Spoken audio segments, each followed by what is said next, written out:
Hi friends, आज इस video में मैं यूपीएससी मेंस के प्रिपरेशन के रिगार्डिंग बात करने जा रहा हूँ। यूपीएससी मेंस की तैयारी का दो तरीका है, एक सही तरीका और एक गलत तरीका। पहले मैं एक गलत तरीका के बारे में बता रहा हूँ जो काफ़ी स्टूडेंट्स उसे फॉलो करते हैं और उससे उनका काफ़ी ज़्यादा समय, पैसा और एफर्ट का लॉस हो जाता है। ये गलत तरीका क्या है? काफ़ी स्टूडेंट्स क्या करते हैं, वो यूपीएससी का सिलेबस जो मेंस का सिलेबस दिया हुआ है, जनरल स्टडीज़ 1, 2, 3, 4, उसको कवर ना करके वो सोचते हैं कि हम कोई मेंस का टेस्ट सीरीज ज्वाइन कर लें, हम कोई मेंस इवैल्यूएशन प्रोग्राम ज्वाइन कर लें और थ्रू क्वेश्चन आंसर हम पूरा सिलेबस कवर कर लेंगे।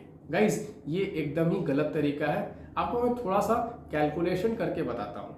गाइज, यूपीएससी जीएस 1, 2, 3, 4 में एटलीस्ट कम से कम 120 से 130 टॉपिक्स मेंशन है, ब्रॉडर टॉपिक्स मेंशन है। और यदि उस टॉपिक्स के डिफरेंट डायमेंशंस को हम खोलें तो आपको हर टॉपिक्स पे 4 से 10 डायमेंशन खुलेंगे, वो डिपेंड करता कौन सा टॉपिक है।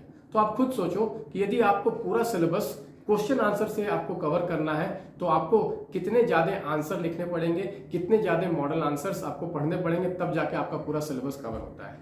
कोई भी टेस्ट सीरीज जो होता है, जो मार्केट में अवेलेबल है, मैक्सिमम 20 टेस्ट का होता है। तो 20 टेस्ट का टेस्ट आप दोगे तो आपको मैक्सिमम 400 आंसर लिखोगे। और वो भी मैंने देखा है, काफ़ी स्टूडेंट्स 1-2 टेस्ट लिख के फिर वो टेस्ट देना बंद कर देते हैं, क्योंकि वो बहुत डिस्करेज हो जाते हैं जब वो 3 घंटे में पूरा टेस्ट नहीं दे पाते हैं। तो ये जो है, ये गलत तरीका है। आपका 20 से 25,000, 30,000 रुपया भी वेस्ट होता है।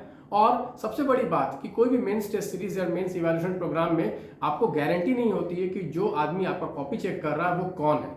गाइज, 99% ऑफ टेस्ट सीरीज और इवैल्यूएशन प्रोग्राम में वो एक स्टूडेंट होता है और जिसका प्रीलिम्स भी नहीं निकला होता है। 99% ऑफ द केसेस में मैं आपको बता सकता हूँ गारंटी के साथ कि वो एक स्टूडेंट चेक करता है आपका कॉपी। तो ऑब्वियसली जो स्टूडेंट खुद ही मेंस निकालने में स्ट्रगल कर रहा है, तो उसको क्या मालूम कि यूपीएससी का क्या एक्सपेक्टेशन है। ठीक है, और अब आते हैं हम सही तरीका में। सही तरीका क्या है यूपीएससी मेंस का?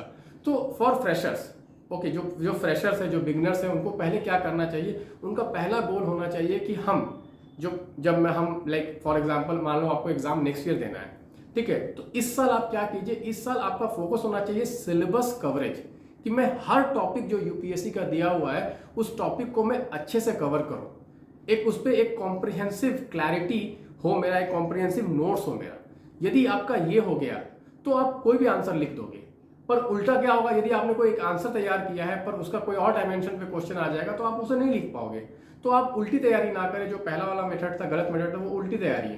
पहले आप क्या करें, पहले एक टॉपिक को लीजिए। जैसे फॉर एग्जांपल हमने इंक्लूसिव ग्रोथ का टॉपिक जीएस 3 में मेंशन है, तो आप इंक्लूसिव ग्रोथ का टॉपिक लें और उस इंक्लूसिव ग्रोथ के टॉपिक को एक कॉम्प्रिहेंसिवली तैयार करें। ठीक है, यहां मैं आपको बता सकता हूं कि मैंने ईच टॉपिक, यूपीएससी के जो हर टॉपिक मेंशन है उस पर एक बहुत ही कॉम्प्रिहेंसिव नोट्स तैयार किया है, जिसका नाम मेंस मास्टर नोट्स है। उसका लिंक मैंने डिस्क्रिप्शन में दिया है, उसको आप जरूर चेकआउट कीजिए। तो मेरा क्या ये तरीका का मतलब, जो मैं वापस आता हूं कि जो मैं बात कर रहा हूं कि क्या तरीका फॉलो करना चाहिए, तो पहले आप क्या कीजिए कि एक टॉपिक उठाइए, उस टॉपिक को कॉम्प्रिहेंसिवली फर्स्ट कवर कीजिए। उसके बाद उस टॉपिक पे जो पीवाईक्यूज आए हुए हैं उसको लिखने का ट्राई कीजिए। ठीक है, इस साल आप सिर्फ यही कीजिए, इस साल आप दिसंबर तक सिर्फ यही कीजिए, क्योंकि जून से दिसंबर यही आपके पास टाइम है मेंस प्रिपेयर करने का। फिर जनवरी से आपको प्रीलिम्स तैयारी करना है। नेक्स्ट ईयर जब आपका प्रीलिम्स एग्जाम निकल जाता है तो आप कोई मेंस की टेस्ट सीरीज या मेंस की इवैल्यूएशन प्रोग्राम ज्वाइन कर सकते हैं। बट इस साल यदि आप नेक्स्ट ईयर की तैयारी कर रहे हैं तो अभी आपको मेंस की टेस्ट सीरीज प्रोग्राम नहीं ज्वाइन करनी चाहिए, क्योंकि बिना आपका कंटेंट डेवलपमेंट, बिना आपके कॉन्सेप्चुअल अंडरस्टैंडिंग के यदि आप आंसर लिखते भी हैं तो आप बहुत ही सब स्टैंडर्ड आंसर लिखोगे, और जो अपना टाइम, एनर्जी, मनी आप इन्वेस्ट करोगे मेंस टेस्ट लिखने में, उसका आप सही इस्तेमाल एक अच्छा कंटेंट, उस वही टाइम जो है वो अच्छा कंटेंट बिल्ड करने में आप लगा सकते हो। बहुत सारे स्टूडेंट्स बोलेंगे सर मैं आंसर कैसे लिखूं, मेरे को समझ में नहीं आता है। तो उसके लिए मैं रोज शाम 7 बजे यूट्यूब पे डेली आंसर राइटिंग टीच कर रहा हूं। उसको आप, ये कंप्लीटली फ्री इनिशिएटिव है, उसको आप फॉलो करें। वहां मैं आपको गारंटी देता हूं नेक्स्ट 6 मंथ्स में मैं आपको आंसर राइटिंग स्किल सिखा दूंगा। So thank you guys, bye bye, take care.